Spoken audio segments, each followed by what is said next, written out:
সম্মানিত দর্শক, আসসালামু আলাইকুম। সাধারণ জ্ঞান ইউটিউব চ্যানেলের পক্ষ থেকে আপনাদেরকে স্বাগতম। বন্ধুরা, আজকে আমি ভিডিও দিয়েছি ঘরোয়া পরিবেশে যৌন দুর্বলতা কিভাবে দূর করবেন ওষুধ ছাড়া। তো চলো বন্ধুরা, ভিডিওটি শুরু করা যাক। তার আগে ছোট্ট একটি রিকোয়েস্ট, আমার চ্যানেলটি যারা সাবস্ক্রাইব করেছেন তাদেরকে ধন্যবাদ, আর যারা সাবস্ক্রাইব করেন না চ্যানেলটিকে সাবস্ক্রাইব করে পাশে থাকুন আর ভিডিওতে একটি লাইক করে দিন।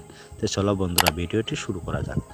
বন্ধুরা, কখনো ভেবে দেখেছেন কি আপনার নিত্যদিনের ব্যস্ত লাইফস্টাইল আপনার যৌন জীবনের কতটা ক্ষতি করছে? জাঙ্ক ফুডস থেকে আমাদের শরীরের ত্বকে প্রচুর পরিমাণ ক্যালোরি হচ্ছে। আনন্দে দুর্বল হয়ে পড়ে পুরুষের শরীর।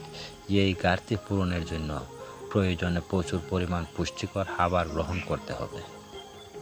যৌন শক্তি তো আমাদের শরীরের অংশ। যদি শরীরে সঠিক পুষ্টি না পায় তবে যৌন শক্তির সঠিক বিকাশ সম্ভব হয় না। যৌন শক্তি বাড়ানোর জন্য কি করা উচিত? যৌন দুর্বলতার সমস্যা সমাধানে আমাদের কাছে রইল কিছু ঘরোয়া টিপস। নাম্বার 1, যৌন দুর্বলতার সমাধানে প্রতি সপ্তাহে অন্তত 3-4 দিন 1 গ্লাস গরম জলে 1 চামচ হাঁটি মধু মিশিয়ে পান করুন। নাম্বার 2, প্রতিদিন সকালে না পারে সপ্তাহে অন্তত 5 দিন একটি করে ডিম সিদ্ধ খান। নাম্বার 3, দুধ একটি আদর্শ সুষম খাবার, প্রতিদিন দুধ পান করুন। 4, প্রতিদিন নিয়ম মেনে হালকা ব্যায়াম করুন। পর্যাপ্ত পরিমাণে ঘুমান। ঘুম আমাদের শরীরের রাজা। ঘুম কম হলে অনেক সমস্যা হতে পারে। শুধু যৌন সমস্যা না, শরীর দুর্বলতা থেকে ধরে অনেক ধরনের সমস্যা হতে পারে, তাই পর্যাপ্ত পরিমাণ ঘুমান।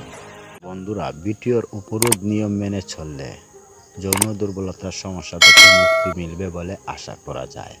আর একটা বিষয় মাথায় রাখবেন, পেট সবসময় পরিষ্কার রাখবেন, নিয়মিত হালকা ব্যায়াম করবেন।